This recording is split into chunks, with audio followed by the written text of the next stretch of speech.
Madam President, so good to see you here in Lisbon in this crowd of 70,000 people and to see that Belarus is represented. You've been, I've noticed, received by ministers at top levels, the mayor here and all that. That's a good sign that Belarus is recognized, democratic Belarus, and your mission. Are you pleased with the reception you've had here?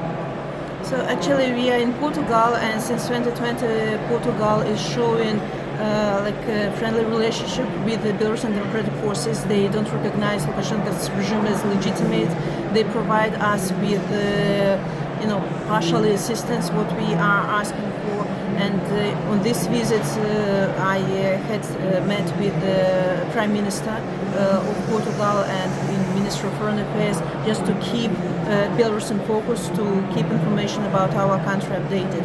And of course we are now in Web Summit. It's also a good opportunity for startups, for IT sphere, to know more about Belarus, maybe to contribute to Belarusian startups as well, maybe to think about future investments when Belarus is free and safe. And of course, it's a good opportunity to tell more about our country, because when people sometimes don't see beautiful pictures or not beautiful, they forget about the context, about the issue. But I have to say that our country is still under huge, it's like a big prison for millions of Belarusians. How many political prisoners are there now? About 2,000, they say. It's difficult to count because... And your husband is a political prisoner? My husband is political prisoner. I haven't heard from him for 8 months already, but in total he's 3 years in prison. And actually Belarus now is a huge prison for millions of people, because Lukashenko unleashed terror and tyranny against Belarusians, but Belarusian people are not giving up. And on this difficult path we need support and assistance from powerful democratic countries, and Portugal is one of them. And of course we need the world to know about Belarusian path, and I'm so grateful to Kyiv Post that you are the broadcasting, about the Belarusian issue and how the fate of Ukraine and fate of Belarus are interconnected. Actually, we are fighting the same enemy, imperialistic ambitions of Russia, and that without free Ukraine there will be no free Belarus, but also vice versa. Without free Belarus there will be constant threat of the security of our neighbors, and that's why Belarus is part of this crisis, and this crisis should be solved in complex. Well, Belarus and Ukraine are both European nations, countries. Absolutely. Are you encouraged that Ukraine has been invited to open talks about accession? Because hopefully, when victory comes to Ukraine, Belarus should be next in line. Absolutely. The Ukrainians and the Belarusians are European nations, and we want to return to our roots. And of course, Ukraine deserves to be part of European Union, and we are absolutely sure that Belarus sooner or later will be also part of this family. What are your takeaways from this meeting? I'm very impressed by you, not only as a political leader, but as a woman, a mother, a wife of a political prisoner.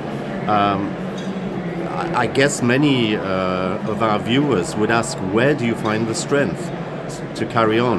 You weren't born a politician, and yet you are so tough, and you in so many ways exemplify the Belarusian spirit.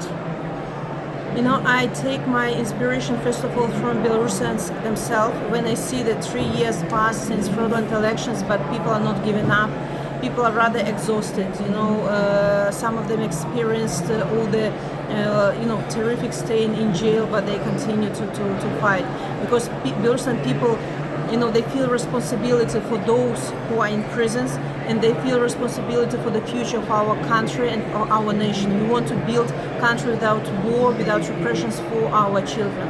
And also, when you every day look into your eyes of your children who are growing up without their daddy and asking me the questions when they're going to see their daddy again, it gives you energy, to continue. This anger transforms into energy to continue.